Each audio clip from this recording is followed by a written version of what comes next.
ओम नमो भगवते वासुदेवाय। ओम नमो भगवते वासुदेवाय।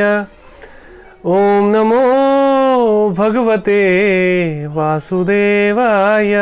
हरे कृष्णा।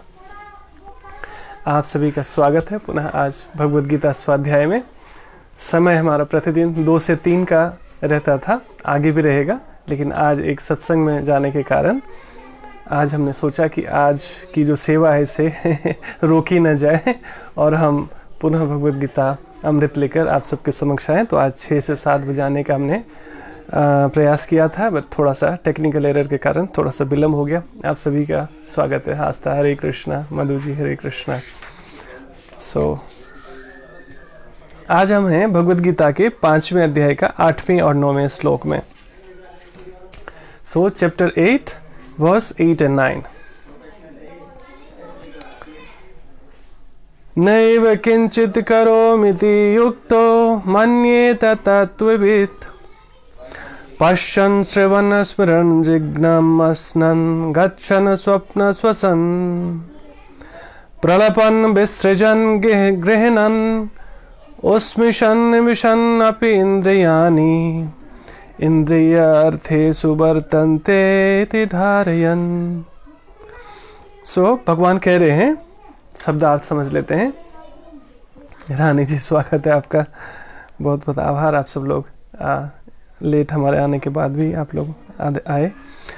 दिव्य भावनामृत युक्त पुरुष देखते, सुनते, स्पर्श करते, सूंघते, खाते, चलते फिरते, सोते तथा श्वास लेते हुए भी अपने अंतर में सदैव यही जानता है, अंतर यानी अपने भीतर सदैव यही जानता रहता है कि वास्तव में वह कुछ भी नहीं करता, यानी वो करता नहीं है वास्तव में। बोलते, त्यागते, ग्रहण करते या आंखें खोलते बंद करते हुए भी वह यह जानता रहता है कि भौतिक इंद्रियां अपने अपने विषयों में प्रवृत्त है और वह इन सब से पृथक है। यानी हम शरीर में तो रहते हैं, लेकिन हमारा जो असली स्वरूप है वो शरीर नहीं है, मन नहीं है, बुद्धि भी नहीं है, इंद्रियां भी नहीं है। चूंकि भौतिक शरीर मिला है तो ये अपने कार्यकलाप में रहेंगे, अपने विषय में रहेंगे, लेकिन हमें उसमें आसक्त नहीं होना है, अनमनस्क भाव से रहना है और ईश्वर भावना भावित रहना है, गॉड कॉन्शियस रहना है ना, भगवान को केंद्र में रखते हुए। तात्पर्य श्रील प्रभुपाद द्वारा। श्रील प्रभुपाद की जय। गुरुजनों से प्रार्थना। ओम अज्ञानतिमिरान्धस्य ज्ञानाञ्जनशलाकया चक्षुरुन्मितं येन तस्मै श्रीगुरुवे नमः। वाञ्छाकल्पतरुभ्यश्च कृपासिन्धुभ्य एव च पतितानां पावनेभ्यो वैष्णवेभ्यो नमो नमः। जय श्री कृष्ण चैतन्य प्रभु नित्यानंद श्री अद्वैत गदाधर श्रीवासादि गौर भक्तवृंद। हरे कृष्णा कृष्ण कृष्ण हरे हरे, हरे राम राम राम हरे हरे। नमो विष्णुपदाय कृष्णपृष्ठाय भूतले श्रीमते भक्ति वेदांत स्वामिने नामिने। नमस्ते सरस्वती देवी गौरवाणी प्रचारिणे निर्विशेष शून्यवादी पाश्चात्य देश तारिणे। हरे कृष्णा। तात्पर्य श्रील प्रभुपाद द्वारा। चूंकि कृष्ण भावना भावित व्यक्ति का जीवन शुद्ध होता है, फलतः उसे निकट तथा दूरस्थ यानी नजदीक और दूर का 5 कारण कर्ता, कर्म, अधिष्ठान, प्रयास तथा भाग्य पर निर्भर किसी कार्य से कुछ लेना देना नहीं रहता। यानी वो संसार में रहते हुए भी अलिप्त रहता है। और कैसे अलिप्त रहता है ये हम कल समझने का प्रयास करेंगे, जो भगवान बता रहे हैं 5वें अध्याय के 10वें श्लोक में। इसका कारण यही है कि वह भगवान की दिव्य सेवा में लगा रहता है। यद्यपि ऐसा प्रतीत होता है कि वह अपने शरीर तथा इंद्रियों से कर्म कर रहा है, यानी ऐसा व्यक्ति दिखेगा कि भाई वो भी जॉब कर रहा है, बिजनेस कर रहा है, गृहस्थी में सब कुछ निर्वहन कर रहा है, लेकिन किंतु वह अपनी वास्तविक स्थिति के प्रति सचेत रहता है। हु एम आई, है ना। और हम कहाँ से आए हैं, मैं वास्तव में कौन हूँ, परमात्मा कौन है, मेरा असली घर कौन है, और मुझे वापस कहाँ जाना है, इस लक्ष्य से वो परिचित होता है। इसी कारण वो यद्यपि ऐसा प्रतीत होता है कि वह अपने शरीर तथा इंद्रियों से कर्म कर रहा है, क्योंकि कर्म के बिना तो शरीर निर्वाह भी नहीं हो सकता, भगवान कहते हैं, लेकिन उसकी चेतना अलग होती है। जैसे मैंने एक दिन उदाहरण दिया था कि जैसे घर में बहुत छोटा बच्चा हो तो, और चूंकि आप शादी पार्टी में कुछ ऐसा है कि आपको जाना ही जाना है, लेकिन छोटे बच्चे को तो आप लेके जा नहीं सकते, तो किसी न किसी के ऊपर, पेरेंट्स के ऊपर या किसी भी जिम्मेदार व्यक्ति के ऊपर आपने बच्चे को घर में छोड़ दिया है। सो आप तैयार हो रहे हैं, आप ट्रैवल कर रहे हैं, आप ट्रैफिक में हैं, आप वहाँ पहुँच भी गए, आप दोस्तों से बात भी कर रहे हैं, आप डिनर भी ले रहे हैं, लेकिन ये सब कुछ करते हुए आपका ध्यान कहाँ पर है? घर में उस बच्चे के पास। अरे उसे मेरी याद तो नहीं आ रही होगी, वो रो तो नहीं रहा होगा, उसे किसी ने दूध टाइम पे दिया होगा कि नहीं दिया होगा। नाना प्रकार से एक माँ इसको बखूबी समझ सकती है। यानी आप सब कुछ कर रहे हैं, किसी को नहीं पता, सबको पता है आप खाना खा रहे हैं, आप बात कर रहे हैं, आप ट्रैवल कर रहे हैं, लेकिन आपके भीतर क्या चल रहा है? बच्चा है ना। वैसे ही वो जगह जो बच्चे का है, वही जब परमात्मा ले लेते हैं ना, कि हम जो भी कार्य कर रहे हो, जॉब कर रहे हो, बिजनेस कर रहे हो, कुकिंग कर रहे हो, स्टूडेंट हो, गृहिणी हो, किसी भी क्षेत्र में हो, आप सारे कार्यकलाप बखूबी निभाएंगे, बहुत अच्छे से करेंगे, लेकिन चित्त के भीतर क्या चल रहा होगा? भगवान को कैसे प्रसन्न करना है, भगवान की किस तरह से सेवा करें, भगवान की कौन कौन सी ऐसी बातें हैं जो भगवान को प्रभावित करती है, मैं ऐसा क्या करूं कि हम तो इस अपने चरम चक्षुओं से नहीं देख सकते भगवान को, लेकिन वो मुझे देख सके, वो मुझ पे उसको इम्प्रेस करने के लिए। जैसे प्रेमी प्रेमिका आपस में एक दूसरे को इम्प्रेस करने के लिए क्या कुछ नहीं करते, है ना। सबको लगता है ये पागल हो गया है, मतलब उस हद तक व्यक्ति प्रेम में कुछ भी कर देता है। लेकिन ये संसारिक जो प्रेम है वास्तव में ये तो गिव एंड टेक है, ये आदान प्रदान है। You scratch my back, I scratch your back. So ये प्रेम नहीं है, ये वास्तव में इन्फिचुएशन है, आकर्षण है, स्किन डीप लव है यहाँ पर, है ना। कोई बहुत सुंदर है, किसी का शरीर बहुत सुंदर है, उससे आकर्षण हुआ और फिर हम कहते हैं I love you. Basically I want to satisfy my ego and I want to satisfy my senses, that is why I say to someone I love you. Basically कोई यहाँ किसी से प्यार नहीं करता, हम अपने स्वार्थ की पूर्ति के लिए हम एक दूसरे से प्रेम करते हैं वास्तव में। और साधु ऐसा भी कहते हैं कि थोड़ा सा स्वार्थ, थोड़ा सा सेल्फिशनेस, थोड़ी सी आसक्ति, ये आवश्यक भी है जीवन में, सोशल फैब्रिकेशन को थोड़ा सा मजबूत बनाने के लिए, थोड़ा सा फैमिली फैब्रिकेशन को मजबूत बनाने के लिए, है ना। क्योंकि बिल्कुल ही हम विरक्त हो जाएंगे, वैरागी हो जाएंगे, तो कई बार बहुत मुश्किल होएगा गृहस्थ जीवन में रहना। तब तो पूर्ण रूप से सन्यासी बन जाए और बिल्कुल घर बार छोड़ के चले जाए, शायद उसी में भलाई है। लेकिन कितने भी सत्संग सुन ले हम, कितने भी प्रवचन सुन लें, कितने भी स्वाध्याय कर ले, स्वार्थ कहाँ कम हो रहा है, लालच कहाँ कम हो रहा है, वासनाएं कहाँ कम हो रही है, इच्छाएं कहाँ कम हो रही है।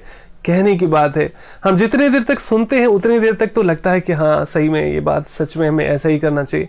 लेकिन बाकी 23 घंटे देखें ना, सत्संग के अतिरिक्त जो हम जीवन जीते हैं, उस समय कहाँ भगवान की बातें याद रहती है, कहाँ सत्संग की बातें याद रहती है। यद्यपि याद रहती हो, यदि याद रहती हो तो समझिए बड़े भाग्यशाली हो गए, भगवान की बहुत अहेतु की कृपा, विशेष कृपा आपके ऊपर है। नहीं तो भगवान कहते हैं बहुनाम जन्मनाम अंते, अनेकों अनेकों जन्म के बाद कोई हजारों में से कोई एक बिरला ऐसा होता है जो भगवान कहते हैं मुझे तत्वतः समझ पाता है ना। उसमें से भी लक्ष्मी जी हरे कृष्ण, है ना, उसमें से भी कोई होता है जो शुद्ध रूप से हमारी भक्ति में लगता है। तो कई जन्मों की तपस्याएं, कई जन्मों का पुण्य जब इकट्ठा होता है तब वास्तव में भगवान में रुचि होती है। नहीं तो पूरे जीवन हमारे देखें, schooling, colleging, parents, teachers, society, friends and family हमें क्या सिखाते हैं? संसार को एंजॉय कैसे करना है, संसार का भोग कैसे करना है वास्तव में, है ना। सो भगवान से मिलने के बाद, भगवान से परिचय होने के बाद, अपनी आत्मा का परिचय होने के बाद हम एक्चुअली ब्लिसफुल हो सकते हैं। हजारों वर्ष से हमारे साधु संत, हमारे पूर्वज कहते आ रहे हैं, लेकिन कहाँ ट्रस्ट है लोगों को। मैं डेली एक बात की चर्चा कर रहा हूँ कि हिस्ट्री, ज्योग्राफी, इंग्लिश, मैथ, 2+2, इसमें किसी को डाउट नहीं है।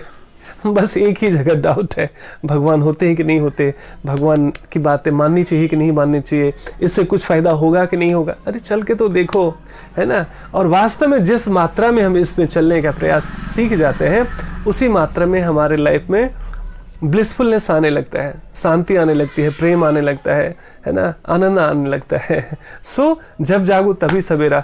सो ये जब हायर टेस्ट डेवलप हो जाता है, उसके बाद क्या हुआ, मैंने बच्चे का उदाहरण दिया कि ट्रैवल कर रही हैं, वो डिनर ले रही हैं, दोस्तों से बातें कर रही हैं, वो ना तैयार भी हो रही हैं। दुनिया को लगता है अरे इसको बच्चे की फिक्र नहीं है, देखो इतना छोटा बच्चा छोड़ के आई है, लेकिन उसको उस माँ को पता है वास्तव में कि वो सब कुछ करते हुए, चूंकि इतनी ऑब्लिगेशन थी, इतने करीबी कोई दोस्त है, कोई फैमिली मेंबर्स है जो जिद करता है नहीं तुम्हें आना ही पड़ेगा, वो जाती है ना, जाना भी चाहती है। वास्तव में कौन नहीं जाना चाहेगा अपनों से मिलने के लिए, लेकिन छोटा बच्चा होने के कारण बहुत चैलेंजिंग है। लेकिन वो बच्चा छोड़ के गई है घर में, तो पूरा जो कुछ भी कर रही है, तो संसार को तो लगता है कि अरे कोई फिक्र नहीं है इसको, देखो इतना छोटा बच्चा छोड़ के आई, लेकिन उस माँ को बखूबी फिक्र है। वो सब कुछ कर रही है, सबसे बातें कर रही है, व्यवहार कर रही है, लेकिन उसका मन कहाँ पर टिका हुआ है, घर में टिका हुआ है जहाँ वो बच्चे को छोड़ के आई। यही चेतना इस भावना भावित चेतना है, वास्तव में ईश्वरीय चेतना है। सब कुछ करना, लोगों को लगेगा अरे आप जॉब कर रहे हैं, बिजनेस कर रहे हैं, आप कुकिंग कर रहे हैं, ट्रैवल कर रहे हैं, जो भी कर रहे हैं आप, संसारिक रूप से आप सब कुछ बच्चों का ख्याल रखना है, पति पत्नी का ख्याल रखना है, रिश्तेदार का ख्याल रखना है, ये ऊपरी चीज से चलता रहेगा, चलना ही चाहिए जीवन में, है ना। हमें अच्छा उदाहरण बनना है भगवान का, है ना। कोई ये ना कहे कि देखो इतने सत्संगी हैं, भक्ति हैं, और देखो इनके कर्म कैसे हैं, इनका व्यवहार कैसे है, इनकी वाणी कैसी है। तो बड़ी जिम्मेदारी है। जैसे पुलिस वाला बिना वर्दी के हो तो उतना टेंशन नहीं रहता, लेकिन जब वो वर्दी में हो तो पूरी दुनिया की नज़र उसके ऊपर होती है। कई चोर आएंगे जाएंगे, कई ठग आएंगे जाएंगे, किसी को फर्क भी नहीं पड़ेगा, पता भी नहीं चलेगा। लेकिन वही एक बंदा, एक पुलिस वाला, जबकि वो वर्दी में है, हो सकता है आजकल बड़ी टेक्नोलॉजी एडवांस हो गई, लोग वीडियो बना रहे हो, कुछ चीज़ रिकॉर्ड कर रहे हो, उसकी एक्टिविटीज़ रीड कर रहे हो, उसका नेम प्लेट पढ़ रहे हो, तो बड़ी जिम्मेदारी की बात होती है। वैसे ही जब हम सत्संगी होते हैं, भक्ति में आते हैं, तो बड़ी जिम्मेदारी की बात होती है, क्योंकि दुनिया की नज़र में हम होते हैं और हमें भगवान का अच्छा बच्चा बनना है वास्तव में, है ना। तो इसलिए हमें कैसे अच्छा बच्चा बनना है। तो जैसे आप देखेंगे स्कूल में बच्चा जाता है, जब नया होता है, वेद प्रकाश प्रभु हरे कृष्णा नंद प्रणाम, प्रिंसिपल उसे ना गुड मॉर्निंग गुड इवनिंग कहना सिखाती है, यदि वो मैम है तो, है ना।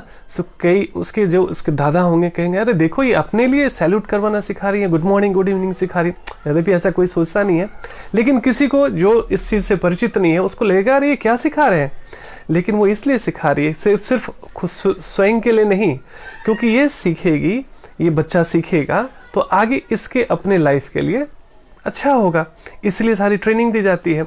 इसलिए भगवान यहाँ शिक्षा दे रहे हैं कि ना, कहते हैं कि मेरी शरण में आओ, मेरा नाम लो, मेरे संदेशों में जीना शुरू करो, सीखो, तुम वास्तव में दुखों से मुक्त हो जाओगे, तुम लिबरेट हो जाओगे, है ना।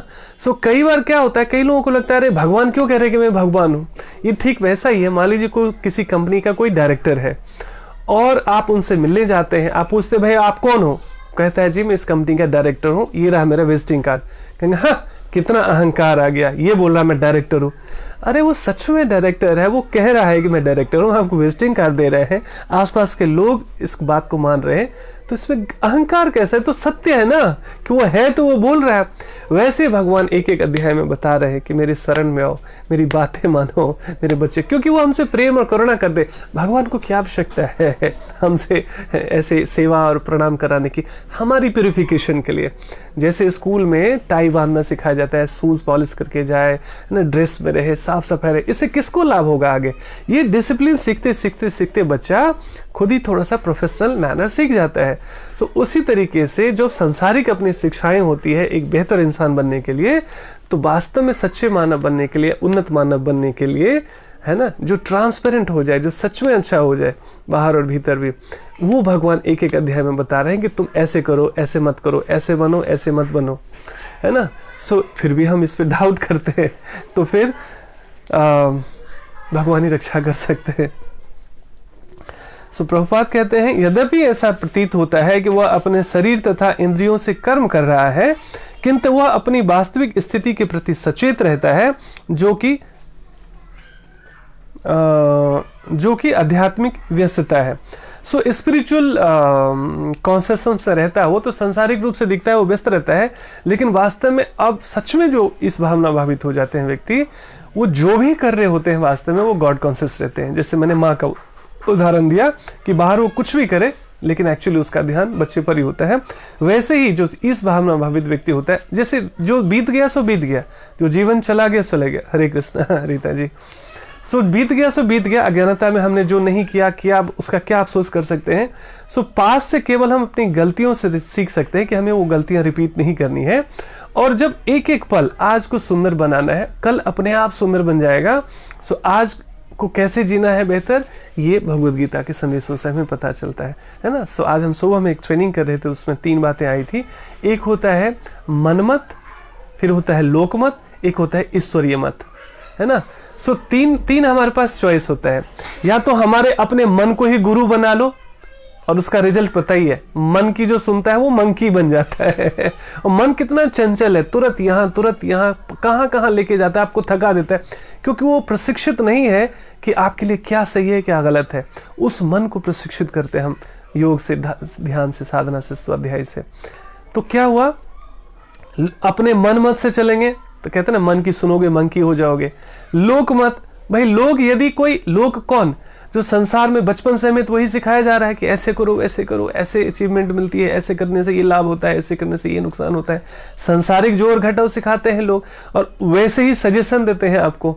आप वैसे ही यदि इस मत, अब अल्टीमेट क्या होता है, ईश्वरीय मत, मनमत, लोकमत, ईश्वरीय मत, तीन हमारे पास ऑप्शन है। और तीनों में से जो जैसा हमारा चॉइस है वैसी हमारी लाइफ हो जाती है।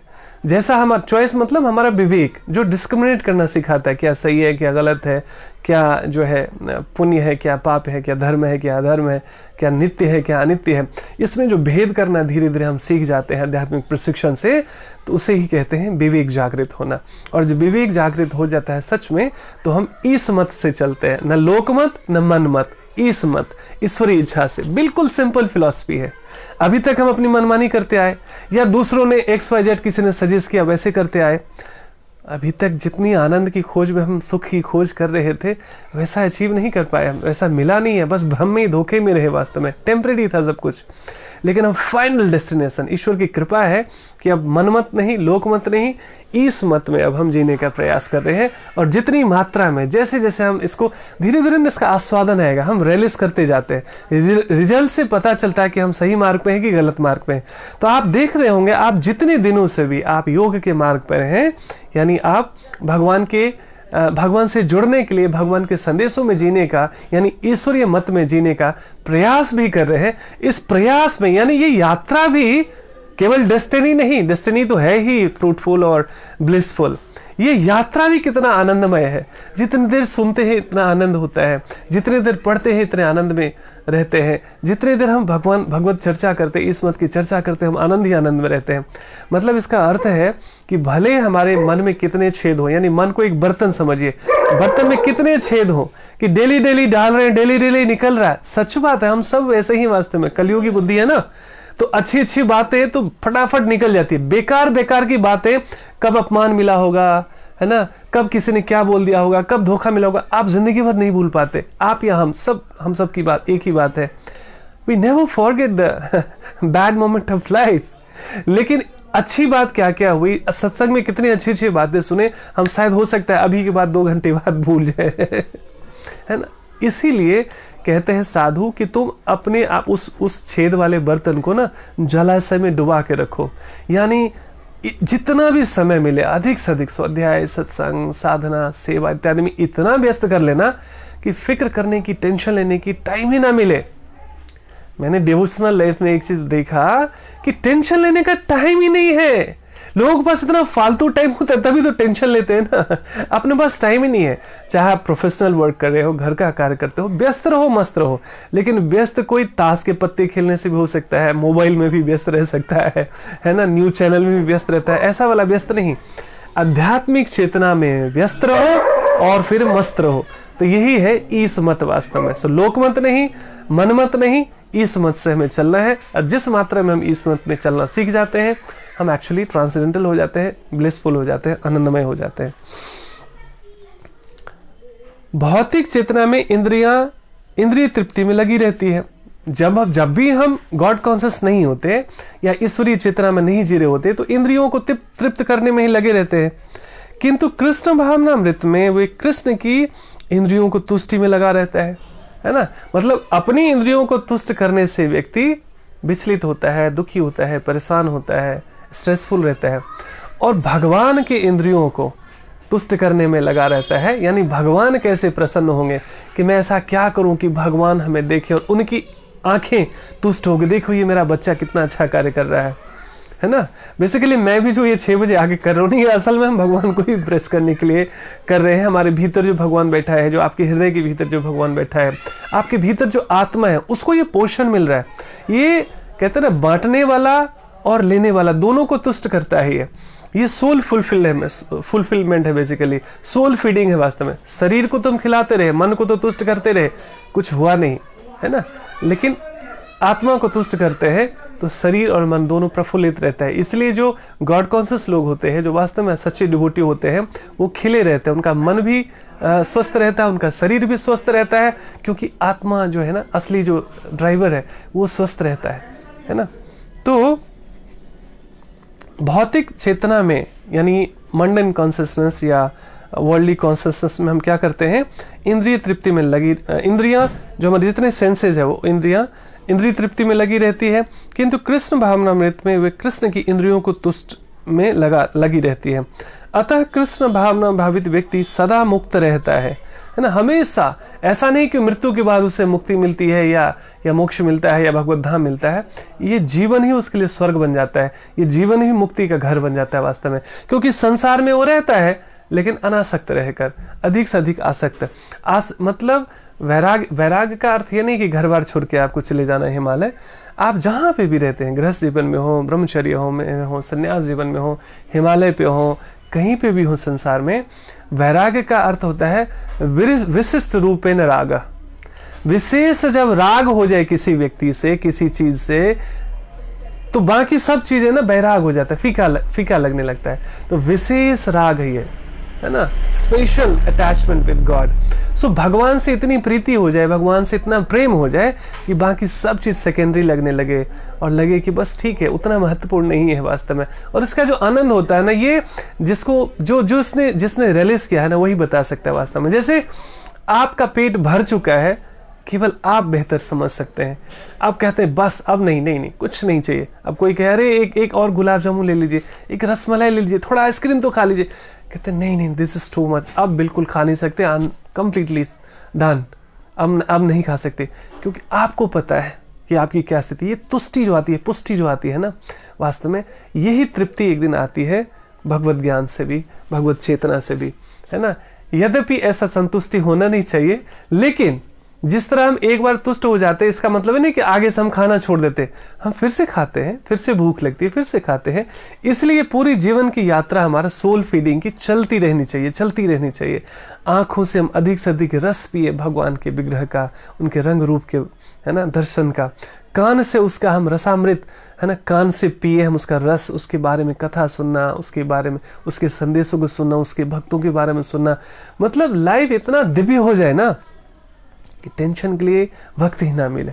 इतना 24 घंटे आपकी चेतना में भगवान घूमते रहे ना, कि बाह्यात चीज़ों के लिए, टेंशन के लिए, स्ट्रेस के लिए, फाइट के लिए, ग्रज के लिए टाइम ही ना मिले। जिंदगी बहुत छोटी है ना, जितनी जिंदगी बीत गई उसका हम कुछ कर नहीं सकते। जितनी आपकी बची है, एवरेज मान के चलिए कि वो 70-80 ईयर बहुत है। जितना प्रदूषण है, मिलावट है, स्ट्रेस है, 70 से 80 साल का एक जीवन मान के चलिए एवरेज है। जो जीवन बीत गया उसको अपने 70-80 ईयर में से आप माइनस कर दीजिए। जितना बच गया है ना, उसको आप डिवाइड कीजिए 12 से। 12 महीने का एक साल होता है। जितना साल आपके जीवन में है, एक एवरेज मान के चलिए। बाकी तो परमात्मा के हाथ में है कि अगली सांस भी हमारी है कि नहीं, हमें नहीं पता होता। लेकिन हम ऑप्टिमिस्टिक होते हैं कि भाई एवरेज लाइफ हम जिएंगे। उस उतने साल को आप 12 से गुना कर दीजिए। उतने महीने हैं हमारे हाथ में। इतने महीने को घुट घुट के बीमारी में, ग्रजेस में, फाइट में, शिकायत में, दुखी रहने में, दुखी लोगों से ज्यादा अधिक दोस्ती बढ़ाने में बिता दे, या दिव्य लोगों से, दिव्य चेतना में जीकर अपने आप को ट्रेन करें। शरीर भी स्वस्थ, मन भी स्वस्थ, आत्मा भी स्वस्थ, परिवार भी स्वस्थ, समाज भी स्वस्थ। सब कुछ जड़ में पानी डालने से जैसा पूरा पेड़ हरा भरा हो जाता है, वैसे ही जब हम इस भावना भावित हो जाते हैं, कृष्ण भावना भावित हो जाते हैं, तो सब कुछ दिव्य हो जाता है वास्तव में। आप जो भी करेंगे वो दिव्य हो जाएगा। जो भी करेंगे लोग फैन हो जाएंगे कि अरे वाह देखो क्या क्या बोला उन्होंने, क्या किया उन्होंने, क्योंकि भगवान ईश्वरीय चेतना मिल गई ना, तो ईश्वर अब हमारी मदद कर रहे हैं, तो हम जो भी करते हैं वास्तव में ट्रांसेंडेंटल हो जाता है, हर एक चीज दिव्य हो जाता है। तो एक एक जीवन जो है ना उत्सव बन जाता है वास्तव में, है ना। कई जैसे साधु परंपरा, उसमें क्या होता है ना, पूरे जीवन से इतने बैरागी हो जाते हैं कि वो रूखे सूखे हो जाते हैं, ऐसा लगेगा बहुत सैड है, उदास है, यद्यपि वो अपनी अपनी चॉइस की बात होती है, अपनी अपनी एक कॉन्शियसनेस होती है। लेकिन जो भक्ति योगी होते हैं ना, वो जहां भी रहते हैं ना उत्सव में रहते हैं वास्तव में, 24 घंटे उनका जीवन उत्सव हो जाता है वास्तव में। वो कोई ज्यादा बैराग वराग और त्याग व्याग कुछ करते नहीं, खूब खाते हैं, खूब पीते हैं, खूब नाचते हैं, लेकिन वो रस होता है आत्मा का और परमात्मा का, है ना। सो आत्मा रस लेती है, रिलीज करती है, आनंदित रहती है, क्योंकि परमात्मा रस का सागर है ना, वो रस का खान है वास्तव में। सो उसके विषय में जब भी हम सुनते हैं, देखते हैं, चर्चा करते हैं, पढ़ते हैं, रस से ही भर जाते हैं वास्तव में। पूर्ण की जब चर्चा करते हैं तो हम भी पूर्ण हो जाते हैं वास्तव में, है ना। अभी तक के जीवन में जो भी अधूरापन है वो इसलिए क्योंकि हमने परमात्मा को अच्छे से जोड़ा नहीं है। तो ये कैसे हो जाता है, जैसे रसमलाई हो या गुलाब जामुन हो, आप बीच से खाते हो, साइड से खाते हो, साइड नीचे से खाते हो, ऊपर से खाते हो, आपको मीठा ही मीठा लगता है। ऐसे ही एक्चुअली भगवान की जो है कथाएं होती है, भगवान की चर्चाएं होती है, भगवान का सत्संग होता है। तो इसलिए हम हर एक दिन उत्सव में रहते हैं, एक एक सांस का उत्सव मनाते हैं। तो भौतिक चेतना में इंद्रिय तृप्ति में लगी रहती है, किंतु कृष्ण भावनामृत में वो कृष्ण की इंद्रियों की तुष्टि में लगी रहती है। किस तरीके से, हमारी पूरी युक्ति यही होती है और होनी चाहिए कि भगवान को हम कैसे प्रसन्न करें, चाहे हमारे नृत्य करने से हो, हमारे गाने से हो, हमारे बोलने से हो, हमारे पढ़ने से हो, हमें भगवान को देखने से हो, हमें भगवान के बारे में सुनने से हो, भगवान के भक्तों से मिलने से हो, है ना। जिस किसी भी प्रकार से हो, हम एक्चुअली भगवान की इंद्रियों को तुष्ट करने में लगे रहते हैं। अतः कृष्ण भावना भावित व्यक्ति सदा मुक्त रहता है। मुक्त मतलब क्या, दुखों से मुक्त। उसके जीवन में भी दुख होता है, परेशानी होती है, उसको भी लोग धोखा देते हैं। ऐसा नहीं है कि उसको धोखा नहीं मिलता, चोट नहीं मिलता, तकलीफ नहीं मिलती, बहुत सारी चीजें उसके साथ भी होती है, बल्कि ज्यादा होती है। माया ऐसे लोगों की ज्यादा बैंड बजाती है, ज्यादा परीक्षाएं लेती है, जो थोड़ी से भक्ति में अच्छे बनने की कोशिश करते हैं वास्तव में, है ना। लेकिन धीरे धीरे जब हम टेस्ट में पास करते जाते हैं, भगवान एक्चुअली हमारा सहयोग करते हैं। जैसे कुम्हार जब बर्तन बनाता है ना मिट्टी का, तो बाहर से बहुत डंडे मारता है, हाथ से चोट देता है, लेकिन बहुत कम लोगों को पता होता है कि एक हाथ उसके अंदर में है उसको सपोर्ट देने के लिए। तो भगवान जब हमारे माया से परीक्षाएं करवाते हैं, तो भगवान एक्चुअली भगवान देखते हैं कि ये बंदा हमारा कितना खड़ा सोना है, हमारा सही अच्छा हीरा बच्चा है ना। सो भगवान अपने तरीके से टेस्ट करते रहते हैं, उस टेस्ट में हमें पास होना है, हमें भगवान का अच्छा बच्चा बनना है, क्योंकि दृढ़ विश्वास होना चाहिए कि भगवान हमारी हर एक परीक्षा में हमें ना दिखाई दे, लेकिन वो हमें तो देख ही सकते हैं वास्तव में। हमारी इंद्रियां अपूर्ण है ना, उनकी तो हजारों आंखें हैं, करोड़ों आंखें हैं, है ना, वो देख सकते हैं हमें। सो हमें ऐसा बच्चा बनना है जो भगवान का प्रिय हो जाए, जो देखे, जिसे भगवान देखे वास्तव में। तो इसीलिए ऐसी चेतना में जीने वाला व्यक्ति मुक्त रहता है, फियरलेस रहता है कि भगवान है ना, मुझे देख रहे हैं ना। लेकिन यहाँ चीटिंग नहीं चलती है। सच में भगवान कहते हैं कि जो सच में समर्पित है, जो सच में शरणागत है, ऐसे भक्त को मैं बुद्धि भी देता हूँ, है ना। सबको भगवान बुद्धि प्रदान, क्योंकि हमारी बुद्धि तो लगती है हमें ये चाहिए वो चाहिए। भगवान कहते हैं अच्छा तुम्हें मूंगफली चाहिए ना। जीवन भर हम देखें तो कंकर पत्थर इकट्ठा करने के लिए मूंगफली की ही चाह करते हैं। भगवान ये नालायक बच्चा है, भगवान सोचते हैं भगवान कितना नालायक बच्चा है, अच्छा तुम्हें मूंगफली चाहिए, लो एज यू विश। लेकिन जब हम भगवान को ही मांग लेते हैं तो ये अमृत हो गया, तो हमें अमृत मिल सकता है। अमृत भी बल्कि समझिए भगवान के आगे छोटा है ना। तो सोचिए ना, भगवान के चरणों से निकली जल गंगाजल हो जाती है, उसको हम अपने सिर पर छिड़कते हैं तो पवित्र हो जाते हैं, पवित्र महसूस करते हैं। घर में छिड़कते हैं तो कहते हैं कोई भी नकारात्मक ऊर्जा नहीं रहती वहाँ पर। सोचिए वो स्वयं भगवान ही मिल जाए तो फिर क्या क्या क्या क्या ऐसा है जो हमें नहीं मिल जाता है। वास्तव में पूरा संसार मिल जाता है ना। और पूरा संसार भी मिल गया, भगवान ना मिले। दुर्योधन ने क्या मांगा, मुझे सेना दे दीजिए, पता नहीं कितनी 17 अक्षोणी सेना थी, और भगवान कहते हैं मैं लड़ूंगा भी नहीं, है ना। तो मुझे चाहिए, तुम्हें चॉइस है तुम्हारा कि मैं चलूं या हमारी जितनी सेना है वो तुम्हें चाहिए। दुर्योधन अच्छा इत्तेफाक से क्या हुआ कि चूंकि दुर्योधन पहले आया था भगवान के पास, भगवान सो रहे थे, तो वो सोचा कि शायद डिस्टर्ब ना हो, इसलिए वो सिर के पास जाके बैठ गया।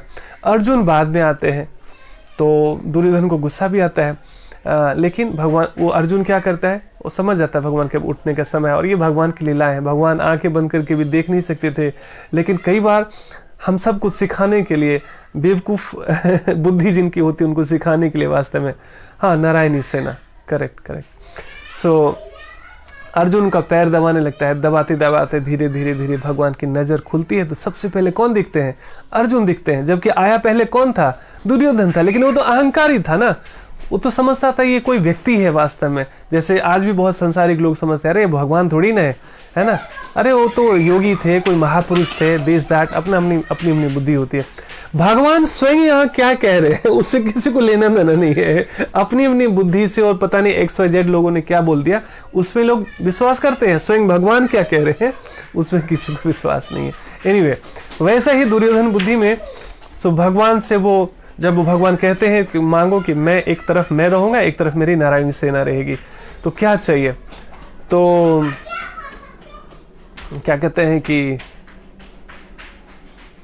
अर्जुन को कहते हैं कि पहले तुम आए थे, तुम मांगो, पार्थ तुम्हारी बारी है, तुम्हें पहली प्राथमिकता मिलती है।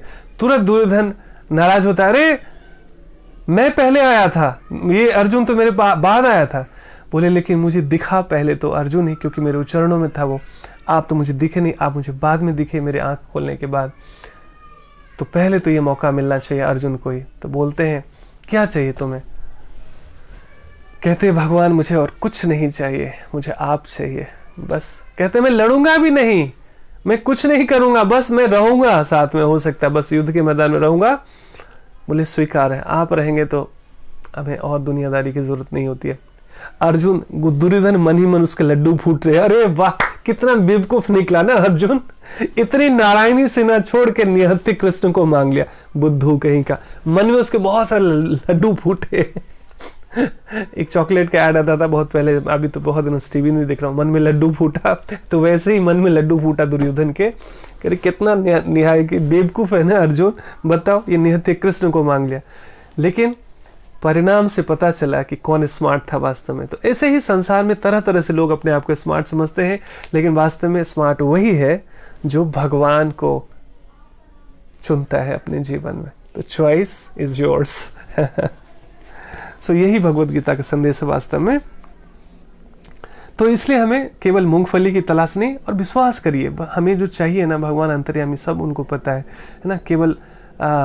केवल बच्चा रोए तभी माँ को पता नहीं चलती है कि कब मेरा बच्चा भूखा है कि नहीं है। हाँ, यद्यपि बच्चा रोता है तो अटेंशन ज़्यादा मिलता है, वैसे ही रोने मतलब प्रार्थना करने का मतलब है वही करुण भाव से रोकर हमें भगवान को पुकारना चाहिए, यही भाव रहता है प्रार्थना का। लेकिन फिर भी माँ को जैसे पता है कि मेरे बच्चों को क्या आवश्यकता है, वैसे परमात्मा को क्या पता नहीं है। इसलिए जीवन भर केवल मूंगफली की चाह में नहीं भगवान के पास सिर पटकने जाना चाहिए।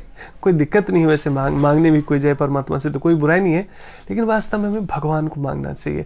और भगवान ये अवसर देते हैं दुर्योधन अर्जुन की तरह। जो स्मार्ट है वो एक तरह दुर्योधन की तरह बुद्ध हो, नारायणी सेना यानी सांसारिक लाभ चाहता है, और अर्जुन जैसा जो स्मार्ट व्यक्ति रहता है वो कहता है मुझे भगवान चाहिए। तो हम सबको भी स्मार्ट बनना है।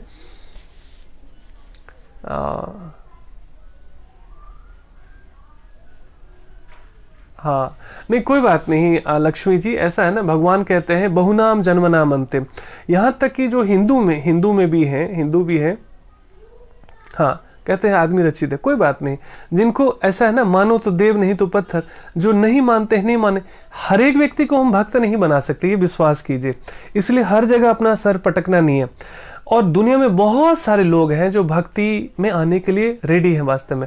हमें ऐसे लोगों को ढूंढना है, ऐसे लोगों को हेल्प करना है इनके हृदय में ऑलरेडी बीज है, भक्ति लता बीज है।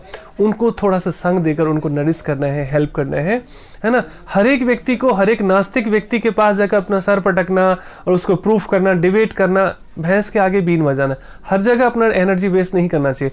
भगवान तो 18वें अध्याय में देखिए इतना एकदम कड़वी बातें कहते हैं, और कड़वी क्या, प्रैक्टिकल बातें कहते हैं। भगवान की बातें तो जो है ना प्रैक्टिकल होती है। भगवान क्या कह रहे हैं 18वें अध्याय में 66, हाँ देखिए तुरंत मिल गया 67। आप लोग भी पढ़िएगा यदि आपके पास भगवद गीता हो तो। 18.67 भगवान क्या कह रहे हैं, इदम ते न तपस्विकाय न भक्ताय कदाचन। भगवान कह रहे हैं यह गुह्य ज्ञान यानी भगवद गीता का गुह्य ज्ञान उनको कभी ना बताया जाए जो ना तो संयमी है, मतलब जिनका कोई डिसिप्लिन लाइफ नहीं है, ना एकनिष्ठ है, ना ही मतलब सेल्फ एक वन फोकस्ड है, ना भक्ति में रहते हैं, उनको भक्ति वक्ति में कोई रुचि नहीं है, न ही उसे जो मुझसे द्वेष करता हो, है ना। ऐसे व्यक्ति को कोई जरूरी नहीं है अपना टाइम और एनर्जी वेस्ट करना। लेकिन विश्वास कीजिए, मेरा अपना अनुभव है, अहंकार के कारण, अज्ञानता के कारण 10 में से 2 लोग हैं जो आपसे बहस करेंगे, ये करेंगे, लेकिन हर एक बहस करने वाला बुरा भी नहीं होता। हम सब ने पता नहीं कितने कितने बहस करते हुए इस यहाँ तक पहुंचे हैं। तो जिज्ञासा करनी चाहिए। कई बार कई प्रश्न के उत्तर आपके पास नहीं होते हैं, तो जिन पे भी आप ट्रस्ट करते हैं उनसे पूछना चाहिए। उनको भी नहीं पता हो तो वो आगे पूछेंगे। तो ये जो आपसे पूछ रहा है, जो डिबेट कर रहा है, तो ये बहुत बड़ी बात है। लेकिन जब तक हमारे पास ट्रेनिंग नहीं हो तब तक हमें बॉर्डर पर नहीं जाना चाहिए, है ना। सो हमें अच्छे से ट्रेनिंग करने के बाद अस्त्र शस्त्र लेकर तब जाना चाहिए बॉर्डर पर। उसी तरीके से सबसे पहले अच्छे से हमें, अभी तो हमारी खुद ही जड़ें मजबूत नहीं है ना, अभी हम खुद ही अच्छे से भक्त नहीं बने हैं। लेकिन इसका मतलब ये नहीं कि एकदम से हम ऐसे हो जाएंगे वैसे हो जाएंगे तब प्रचार करेंगे तब डिबेट करेंगे, नहीं। करते रहना चाहिए, बात करते रहना चाहिए, लेकिन अनासक्त होकर। भगवान 3 अध्याय में ही क्या कहते हैं, फिर से सुनिए एक बार। ये तो हमने बताया 18 अध्याय का 67। यह गुह्य ज्ञान उनको कभी न बताया जाए जो न तो संयमी है, न एकनिष्ठ है, न भक्ति में रहता है, न ही उसे जो मुझसे द्वेष करता हो, है ना। कई लोग भगवान को भगवान नहीं मानते, तो उनसे कोई फाइट करने की जरूरत नहीं। उनमें ज्ञान होता तो ऐसी बात करते क्या, तो हम क्यों उलझे उनमें उस व्यक्ति से। दूसरा क्या है कि, एक मिनट पहले हम 3 अध्याय में आते हैं। ये जानना है, जितने भी हम सबको ना फाइटर बनना है, प्रीचर बनना है ना, धर्म का प्रचार करना है। और धर्म का प्रचार किसी को हराने या किसी से जीतने के लिए नहीं, प्रेम बांटने के लिए, करुणा बांटने के लिए। हर एक व्यक्ति संसार, जैसे ना कहते हैं संसार दावानल, जैसे संसार तपिश है, गर्मी है, धूप है, तो हमें प्रेम रूपी छांव देना है उस व्यक्ति को। हर एक व्यक्ति दुखी है वास्तव में कहीं ना कहीं किसी न किसी प्रकार से, लेकिन अहंकार बस वो मानने को तैयार नहीं है। यहाँ तक कि हमारे पास जो काउंसलिंग के केसेस आते हैं, डॉक्टर के, साइकेट्रिस्ट के पास आते हैं, मेरे कई सारे मित्र हैं, बात करते रहते हैं कि स्ट्रेस डिप्रेशन में बुरी तरह से घुट रहे हैं लोग, लेकिन मानने को तैयार नहीं कि मुझे कोई प्रॉब्लम नहीं। ईगो प्रॉब्लम, अज्ञानता के कारण, है ना। ना परिवार मानने के लिए तैयार है, ना मरीज मानने के लिए तैयार है। और फिर जब टू मच हो जाता है ना, एक्सट्रीम जब हो जाता है, जब बुरी हालत हो जाती है, तो फिर लोग उसको हॉस्पिटल और पता नहीं कहाँ का चक्कर काटते हैं। स्वीकार ही नहीं करता व्यक्ति कि मुझे ट्रीटमेंट की जरूरत है। सो आप सोच लीजिए, अपनी बीमारी ठीक करने के लिए व्यक्ति में इतना ईगो है, इतना प्रॉब्लम है, इतना टेंशन लेता है, वो सच मानने को तैयार नहीं है, वो तो भगवान को कहाँ से मान लेगा वो। इसीलिए पहले तो गुस्सा आता है, नाराजगी होती है ऐसे लोगों से, लेकिन जैसे जैसे आप ईश्वरीय चेतना में बढ़ेंगे, आपको उस व्यक्ति पर दया आएगी, उस व्यक्ति पर प्रेम और करुणा आएगा कि अरे ये बुद्धू राम, इसको पता नहीं है ना, ये एरोगेंस में, अज्ञानता में सच को सच मानने को तैयार नहीं, इसको पता नहीं, होश ही नहीं है ना, ये इसको सत्य से अभी परिचय हुआ नहीं है।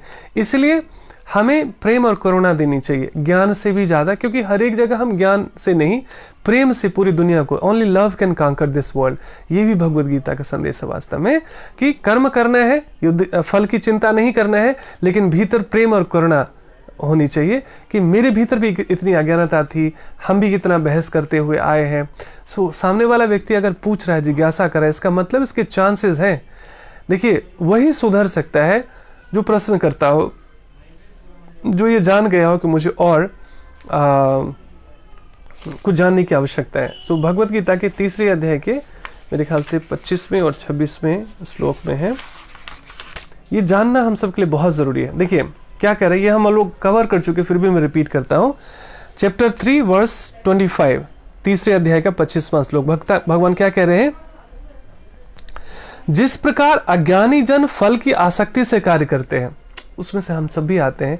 संसार में ऐसा कोई व्यक्ति है नहीं जो फल की आसक्ति से काम न करना हो, लेकिन धीरे धीरे उससे ऊपर उठना सिखाती है हमें भगवद गीता, और हमें प्रयास करते करते सीखना ही है। तो क्या कह रहे हैं भगवान, ये भगवान की वाणी है, जिस प्रकार अज्ञानी जन फल की आसक्ति से कार्य करते हैं, उसी तरह विद्वान जनों को चाहिए कि वो लोगों को उचित पथ पर ले जाने के लिए अनासक्त रहकर कार्य करें।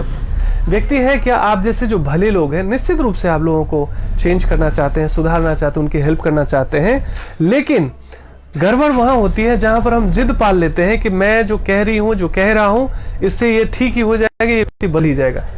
यही है, कर्म करो फल की चिंता मत करो।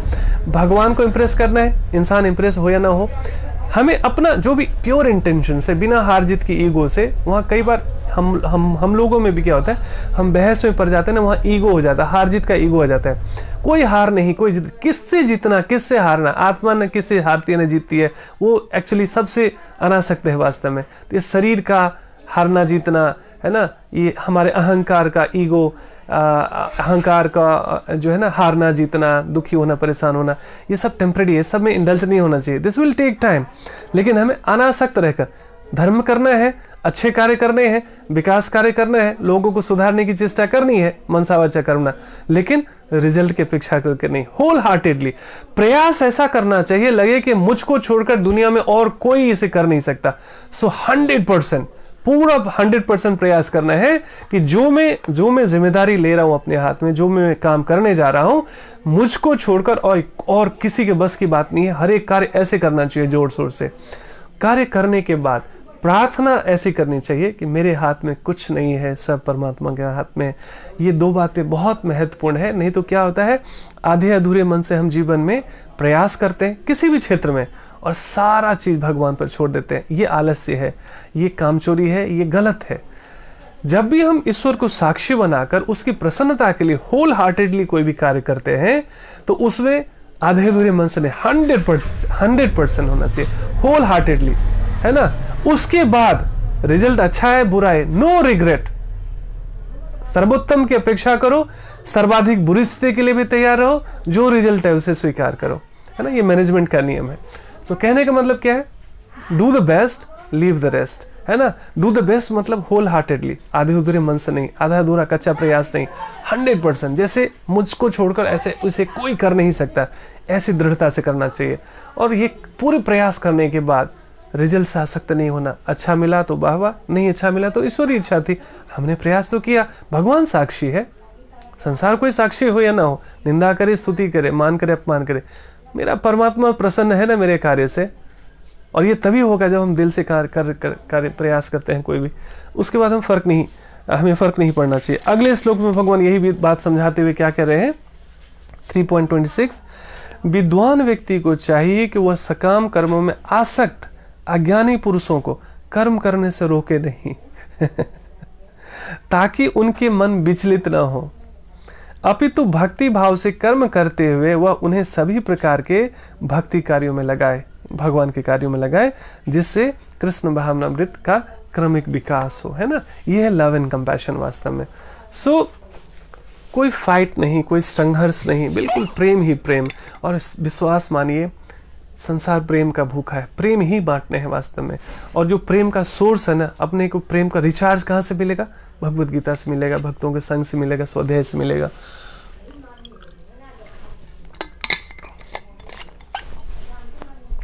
सो ईश्वरीय प्रेम के लिए प्लग इन होना है, स्वाध्याय से, साधना से, सत्संग से, सेवा से, भगवान से, दैवीय ईश्वरीय मत से हमें रिचार्ज करना है, प्रेम से भरना है।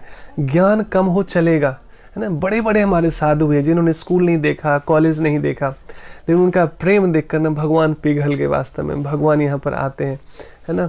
सो वास्तव में दुनिया भगवान को ढूंढती रहती है और भगवान ना भक्त को ढूंढते रहते वास्तव में। ये सीक्रेट है वास्तव में भक्ति मार्ग का, कि हमें ऐसे कर्म करना है कि भगवान हमें ढूंढते हुए हमें ढूंढ ले, है ना। सो हमें ऐसा बनना है वास्तव में। अतः कृष्ण भावना भावित व्यक्ति सदा मुक्त रहता है, भले ही वो ऊपर से भौतिक कार्यों में लगा हुआ दिखाई पड़े, है ना।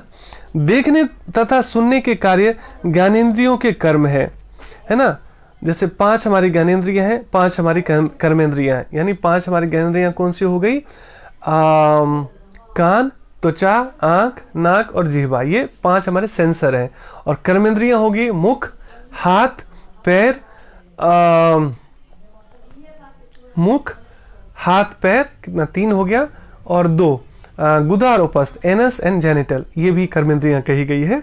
सो इसमें क्या कहा गया है, और एक जो है 11वीं इंद्रियां कही गई है मन को, सो 5 कर्मेंद्रियां, 5 ज्ञानेंद्रियां और एक छठी ज्ञानेंद्रिया मन। सो क्या कहा गया है, देखने तथा सुनने के कार्य ज्ञानेंद्रियों के कर्म है, जबकि चलना, बोलना, मल त्यागना इत्यादि आदि कर्मेंद्रियों के कार्य है। कृष्ण भावना भावित व्यक्ति कभी भी इंद्रियों के कार्यों से प्रभावित नहीं होता, क्योंकि ना जो हमारी कर्मेंद्रियां हैं, जो हमारे आंखें हैं, वो रहेगी, देखेगी, अपना कार्य करेगी, लेकिन हम उससे प्रभावित नहीं होते, उसके झांसे में नहीं आते। जो हमें आंख दिखाती है, जो कान सुनाती है, हम केवल भगवान की बातें देखने और सुनने में ज्यादा रुचि रखते हैं, फोकस रखते हैं। वह भगवत सेवा के अतिरिक्त कोई दूसरा कार्य नहीं कर सकता, क्योंकि उसे ज्ञात है कि वह भगवान का शाश्वत दास है। सो कहने का मतलब ऐसा नहीं कि घर परिवार छोड़ के और भगवान के मंदिर में घंटी बजाना ही एक्चुअली दासत्व है, ऐसा नहीं है। संसार में हम जिस क्षेत्र में भी हों, केंद्र में जब भी हम भगवान को रखते हैं, तो विश्वास कीजिए हम जो भी करते हैं वो भक्ति बन जाती है, क्योंकि हमारा लक्ष्य ही वास्तव में ईश्वर का प्रेम प्राप्त करना होता है, ईश्वर को प्राप्त करना होता है। बाकी जो भी है वो बाय प्रोडक्ट है। मन की शांति, पारिवारिक कलह दूर हो जाना, आपका स्वस्थ हो जाना, ये सब हमारा मेन लक्ष्य नहीं है। मुख्य लक्ष्य है परमात्मा को प्राप्त करना, परमात्मा का सानिध्य प्राप्त करना, परमात्मा का प्रेम प्राप्त करना। उसके बाद मन की शांति, पारिवारिक कलह दूर हो जाना, रोग व्याधियां ठीक हो जाना, मन का शांत होना, जॉब व्यापार अच्छा चलने लगना, चैन की नींद आना, ये सब बाय प्रोडक्ट है। भक्त इसमें भी ज्यादा आसक्त नहीं होते वास्तव में, है ना। तो जड़ में पानी डालने से पूरा पेड़ हरा भरा हो जाता है, वास्तव में यही आज का संदेश था। सो भगवान यही कहते हैं कि हमें अपनी सारी इंद्रियों को, ज्ञानेंद्रियां, कर्मेंद्रियों को अधिक से अधिक भगवान की सेवा में लगाना चाहिए, जितना हम कर सकते हो। और वो कैसे लगाना चाहिए, भगवद गीता के ज्ञान से हमें पता चलता है ना। सो आज का जो मेन टेक अवे है कि मन मत नहीं, लोक मत नहीं, एक ही मत, वह है ईश्वरीय मत। सो जो मन मत चलेगा, अपनी मन की करेगा, मन की बनेगा। लोक मत चलेगा, लोगों की चेतना अगर प्रशिक्षित है, यदि लोग भक्ति भाव में हो, ईश्वरीय चेतना में प्रशिक्षित हो, ऐसे लोग तो बड़े हितैषी हैं। वो आपको सद्मार्ग पे ले जाएंगे, बिना आपसे ईर्ष्या द्वेष किए हुए आपको सद्मार्ग पे लेकर जाएंगे। आपकी प्रगति देखकर, तरक्की देखकर उनको खुशी होगी। सांसारिक रूप से जो व्यक्ति आपकी हेल्प कर रहा है, तो आप देखेंगे बहुत कॉमन चीजें हैं कि जब आप उनसे नीचे रहते हैं किसी भी चीज में, तो आपके पास जो भले लोग, अच्छे लोगों की भी बात करो, बुरे लोग तो चलिए बुरे ही हर स्थिति में, लेकिन जो अच्छे लोग भी हैं संसार में, अच्छे लोग भी कैसे हैं, यदि आप उनसे थोड़े से नीचे हैं किसी भी मामले में, तो वो आपसे सिंपैथी रखेंगे, है ना, थोड़ी सी सहानुभूति रखेंगे। लेकिन धीरे धीरे आपने प्रगति करते हुए इनको भी क्रॉस कर लिया, उनसे भी बड़े हो गए, तो वही जो तथाकथित भला व्यक्ति था, जो आपके ऊपर थोड़ा सा करुणा करता था, जो आपकी मदद करता था, जो आपके प्रति कंपैशन रखता था, मटेरियल और सिंपैथी रखता था, वही व्यक्ति ईर्ष्या करने लगता है। और हो सकता है वही व्यक्ति आपको नीचे गिराने का प्रयास करे। ऐसे बहुत सारे केसेस देखने को मिला कि जैसे एक ऑफिस में किसी अपने मित्र या रिश्तेदार को किसने जॉब दिला दी। अब उस व्यक्ति का किस्मत था, उस व्यक्ति की ईमानदारी था, उसका हार्डवर्क था कि धीरे धीरे जिसने जॉब दिलाई वो व्यक्ति प्रमोशन करते करते इससे भी अब बड़ा बन रहा है, ज्यादा अर्न कर रहा है, ज्यादा रुतबा हो गया, ज्यादा उसका रॉब हो गया, ज्यादा पोजीशन बढ़ गई।